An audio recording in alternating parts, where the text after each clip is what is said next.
গোৱালপাৰাত প্ৰশাসনৰ উচ্ছেদ অভিযান। গোৱালপাৰাৰ যিখন হাছিলা বিল আছে, সেই হাছিলা বিলৰ ভূমি আজি বেদখলমুক্ত কৰা হ'ব।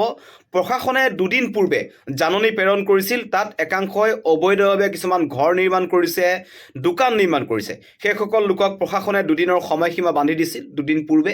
আৰু আজি পুৱাৰ ভাগৰ পৰা সেই হাছিলা বিলৰ পাৰত প্ৰশাসনৰ তৎপৰতা দেখা পোৱা গৈছে। যথেষ্ট সংখ্যক আৰক্ষী লগতে CRPF বাহিনী তাত আছে আৰু এক্সকেভেটৰ গৈছে। দণ্ডাধীশ পৰ্যায়ৰ লোক তাত আছে। এতিয়া উচ্ছেদ অভিযান চলোৱা হ'ব। আৰু কোৱা হৈছে চৰকাৰী তথ্য মতে হাছিলা বিলৰ 1564 বিঘা ভূমি এতিয়াও বেদখলকাৰীৰ কবলত আছে, যিখন এখন ঐতিহাসিক বিল হয়। সেই বিলখনক বেদখলমুক্ত কৰা হ'ব। প্ৰশাসনে ইতিমধ্যে সিদ্ধান্ত গ্ৰহণ কৰিছে। দুদিনৰ সময়সীমা দিছিল। একাংশ সন্দেহযুক্ত নাগৰিক বুলি ক'ব লাগিব, তেওঁলোক আগতীয়াকৈ তাৰ পৰা আঁতৰি গৈছে, কিন্তু কিছু সংখ্যক লোক এতিয়াও আঁতৰি যোৱা নাই। পৰিস্থিতি উত্তপ্ত হোৱাৰ আশংকা আছে। তাৰ কাৰণে কটকটীয়া নিৰাপত্তা বেষ্টনী গঢ়ি তোলা হৈছে। আৰক্ষী অধীক্ষকো তাত আছে। আৰু চৰকাৰে যি তথ্য দিছে, 687টা পৰিয়ালক আজি উচ্ছেদ কৰা হ'ব তাৰ পৰা। তেওঁলোকৰ ঘৰসমূহ তাৰ পৰা ভাঙি পেলোৱা হ'ব।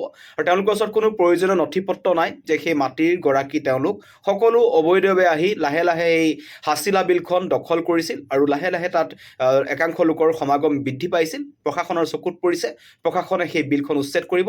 এতিয়া কিছু সময়ৰ পিছতে তাত উচ্ছেদ অভিযান আৰম্ভ হৈছে। একাংশ লোক আঁতৰি গৈছে আৰু যিসকল লোক আঁতৰি নাযায় তেওঁলোকক প্ৰশাসনে আঁতৰাই পঠাব।